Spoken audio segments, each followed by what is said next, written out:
আসসালামু আলাইকুম দর্শক, স্বাগত জানাচ্ছি নাজমাস কুকিং স্টুডিওতে। দর্শক, আজ আমি তৈরি করে দেখাবো লাউ দিয়ে শোল মাছের একটি অসাধারণ সুস্বাদু রেসিপি। চলুন তাহলে চলে যাই রান্নাতে।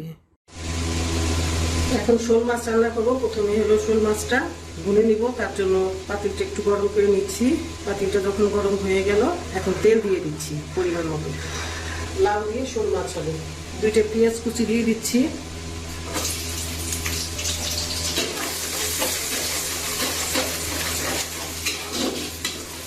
তুমি স্বাদ মতো একটু লবণ দিয়ে দিচ্ছি, পরে প্রয়োজন হলে আবার দিবেন।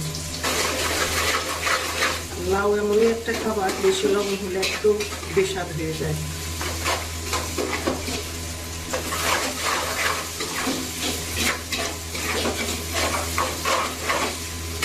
পেঁয়াজটা একটু নরম করে নেব, একটু পুরো বাদামি রঙ করবো না। এবার আমি একে একে মশলাগুলো দিয়ে দিই। একটু পেঁয়াজ বাটা দিয়ে দিচ্ছি, অল্প করে একটু রসুন বাটা, এটা খুব বেশি মশলা যাবে না, আর একটু জিরে বাটা। মশলার ভিতরে এই হলো বাইরের মশলা, আর একটু ধনিয়া দেবো না, দিব হলো হলুদ।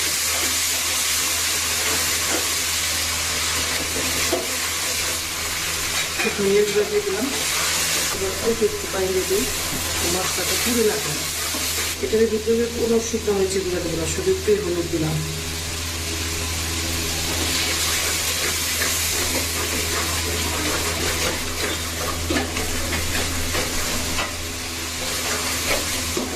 শোল মাছটা আমি এভাবে করে কেটে নিচ্ছি, লবণ আর একটু হলুদ দিয়ে মেখে রাখছিলাম, এখন এই ভিতরে দিয়ে দিচ্ছি।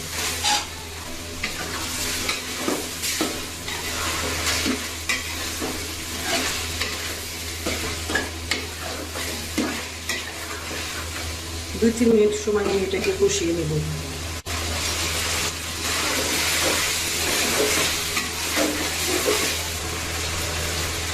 এবার মাছগুলোকে আলাদা করে তুলে রাখবো। যতটা সম্ভব মশলাটা রেখে দেবো, চুলাটা বন্ধ করে দিই যাতে পুড়ে না যায়। তেল মশলা কিছুই তুলবো না, শুধু মাছগুলো উপর থেকে তুলে নেব, যতটা পারা যায় আর কি আলাদা করা। তুলে নেওয়া হয়ে গেল। জলটা আবার ধরে দিচ্ছি। এবারে যে ফুটে ধুয়ে রাখা লাউগুলো দিয়ে দেবো। দর্শক, আপনি যদি আমার এই রেসিপির ভিডিওটি আমার ইউটিউব চ্যানেল থেকে দেখে থাকেন, তাহলে চ্যানেলটি সাবস্ক্রাইব করে আমার পাশে থাকুন। আর যদি এই ভিডিওটি আপনি আমার ফেসবুক পেজ থেকে দেখে থাকেন, তাহলে পেজটিতে লাইক ফলো দিয়ে কমেন্ট করার জন্য অনুরোধ রইল। লাউটাকে একটু কষিয়ে নিতে হবে, একেবারে খুব বেশি না, একটু মশলাটা মতে লাগবে যাতে লাইয়ের ভিতরে ভালোভাবে মিশে যায়। সহজে কষিয়ে ভাজা ভাজা করে নেব তা না।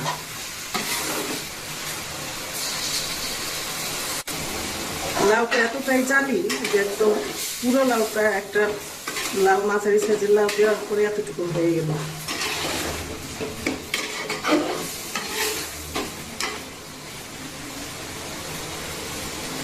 এখন এর ভিতরে গরম পানি দিয়ে দিব। কখনোই কোনো কষানো যে মাছ মাংসের ভিতরে ঠান্ডা পানি দেওয়া যাবে না।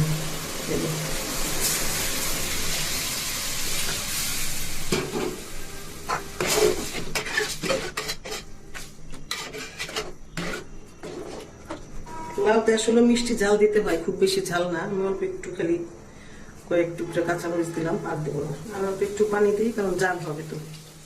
বেশ, এবার ঢেকে দিই। কি অবস্থা হলো দেখি একটু।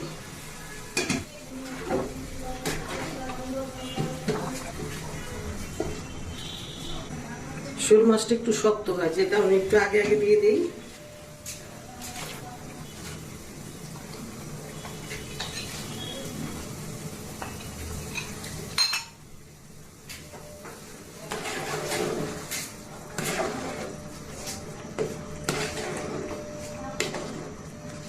এবার ভালোভাবে সিদ্ধ হয়ে যাক, ততক্ষণ ঢাকা থাকুক। এখন অনেকটা হয়ে আসছে, আরো একটু সিদ্ধ হতে বাকি আছে। এই মুহূর্তে আমি ধনিয়া পাতা দিয়ে দিই। আর মাছগুলোকে আমি একটু আধা ভাঙা করে দিই।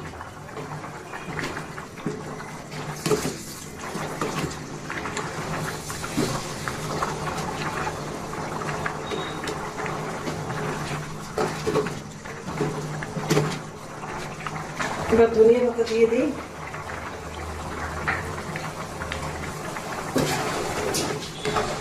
এখন শুধু এটা একটু ভালো মতন সিদ্ধ হবে, তারপরে নামাই ফেলবো। আবার ঢেকে দিই, শেষ। এটাই হলো চূড়ান্ত পর্ব। এই যে হয়ে গেল, এই যে দেখুন কি সুন্দর একটা লুক আসছে। লাউ দিয়ে শোল মাছ অলমোস্ট ডান। এখন গরম হোক ঠান্ডা ভাত হোক, জমিয়ে খেতে হবে। মাছগুলি আধা ভাঙা করে দেওয়া হয়েছে, খুবই মজার হয়ে গেল। এখন চুলাটা বন্ধ করে দিব, রান্না শেষ।